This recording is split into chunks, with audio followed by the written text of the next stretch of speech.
we're going to take what we understand about the individual firm supply curve. We had constructed that supply curve by recognizing that the individual firm with its marginal cost curve will maximize profits by setting marginal revenue equals marginal cost. Marginal revenue equals marginal cost. And the marginal revenue is a curve that is essentially a horizontal line at whatever the current market price is coming from the market generating process. For example, the Board of Trade sets the price of corn. Corn farmer would take that as the price and operate accordingly. Now, for different possible prices I might call out, the firm goes to where marginal revenue equals marginal cost as long as we're at or above our U-shaped average variable cost curve, and that means that we can construct a short-run supply curve for the firm as that portion of the marginal cost curve at or above the average variable cost. Now, that means I can construct the market supply is the aggregation. So think about it. Suppose this is firm 1. There's a little supply curve for firm 1, but there's also a different supply curve for firm 2. And it might be a little bit steeper, it may have a different shape. Why? Well, maybe the land at this particular farm is a little bit less suited to corn as the other one, so the supply curve is going to be a little bit different. All I need to know is that since it reflects the upward sloping portion of the marginal cost curve, it's going to be upward sloping also.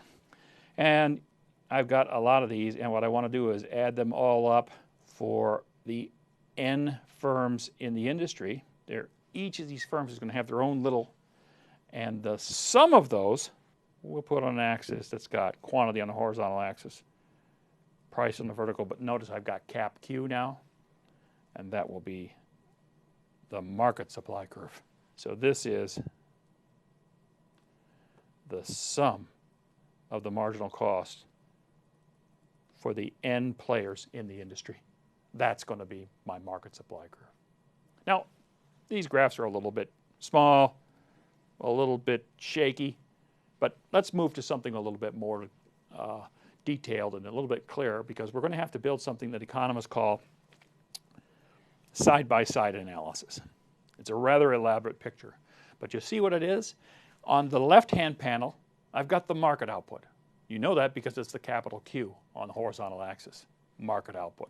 And there's our old friend, the demand curve, and there's the supply curve. And now we recognize that that supply curve is just equal to the sum of the marginal cost curves over I equals 1 to N, the N firms in the industry. I'm adding all their marginal cost curves up and I have a market supply curve. On the right-hand panel, you should note I've got lowercase q here, so this is the individual firm. There's a lot of these out there, but I'm just going to only need to show you one.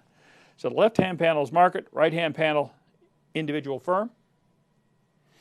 Individual firm goes to where marginal revenue equals marginal cost. That's going to be an equilibrium for this firm. What we want to do is to figure out how changes in the market changes the firm's behavior. We're now already, we've built the material that will help us to figure this out. I want to add one last curve to this picture. I'm going to put the average cost curve on. This is the average total cost, and I look at this picture and I say, well, you know what? There's a lot of information captured in this picture. There's a lot of information that will help me figure this industry out. So the first thing I want to remember is, I know earlier we constructed a rule that said that profit for the firm, and this is economic profit for the firm, is equal to total revenue minus total cost. But I know I can rewrite that as price times quantity minus average total cost times quantity. And what that means is that I can factor out of here quantity times the bracket price minus average total cost. It shows us what the size of profit is.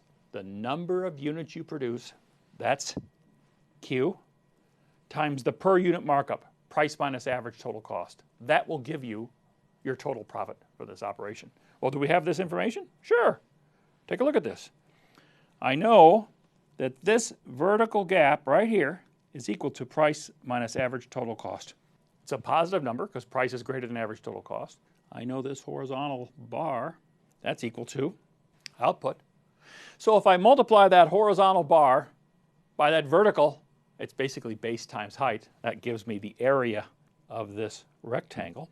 And the area of that rectangle is going to be our profit in this situation. So positive economic profit, that's a good world to be in. Because remember, positive economic profit means something really important to us. Economic profit is different than accounting profit because economic profit takes into consideration one of your costs is your next best alternative. So the fact that you're making positive economic profit means that you're making more money than you would have in any other line of business. It's a good deal. That's a nice place to be at this situation. The question is, we need to talk about, is this an equilibrium? Okay? Are we in some point called equilibrium? Because from the very beginning, we've worried a lot about equilibrium. Thinking about this course, thinking about understanding economics as an analyst, the equilibrium is sort of our fallback comfort zone. It tells us why people would go there. And it sometimes tells us, no, that's not going to be an outcome, Larry. People are actually going to want to run like that from that with their hair on fire. So we have to think about, is this an equilibrium outcome? And so the way we're going to think about this is I'm going to put a new page up here, and I'm going to ask about equilibrium conditions. And I'm going to make sure, I'm going to put it in blue, I'm going to make sure we're talking about, everybody knows we're talking about the short run. And equilibrium is going to be pretty simple. I'm going to step back to that page. Equilibrium means no tendency for change. Well, we got two panels, so we're going to ask both panels, is there any reason to change? So look at the left-hand panel. Cap P sub 0, cap Q sub 0. Is there any reason to move from there? And the answer is no. Supply is equal to demand. That means the amount that people voluntarily want to put on the market is exactly equal to the amount people voluntarily want to buy from the market with their little green sheets of paper. And so one of the conditions is what we'll call the market has to be in equilibrium, and that means supply is equal to demand. If supply is equal to demand, there's no reason for change in the market. So that's part of our equilibrium. But let's go back. We also have to ask the question about the right-hand panel. The right-hand panel says, is there any reason for anybody to change here? Well, the player we have is individual firm. There's this lowercase q, and the firm is at Q sub 0. The firm is operating where marginal revenue equals marginal cost. Is that where the firm wants to move from? Does the firm want to stay there, or does it want to move? Well, you know the answer to that. Marginal revenue equals marginal cost. If the firm has found the point where marginal revenue equals marginal cost, it's maximizing profits. There's no tendency to change there. You say, well, maybe they don't want to produce at all, Larry. No, they're making positive profits. They got a big smile on their face. They're making more than they could if they were elsewhere, and they're making the most they possibly can. And so the second condition is we need the firm to be in equilibrium. And the condition really is that we want marginal revenue to be equal to marginal cost, and then I'm going to put parenthetically at or above average variable cost, because we know that if in fact marginal revenue equals marginal cost at some level below average variable cost, this firm's going to shut down. That means they're going to produce zero. There's not going to be any production from that, and they're just going to sit by their phone waiting for the broker to call to get them out in the long run because they're just losing too much money. That's not the case in this particular example I showed you. This case, the firm, because I drew that curve there, they're making positive profits. They're maximizing, they're doing the best they possibly can. So this is indeed a short run equilibrium. Two questions?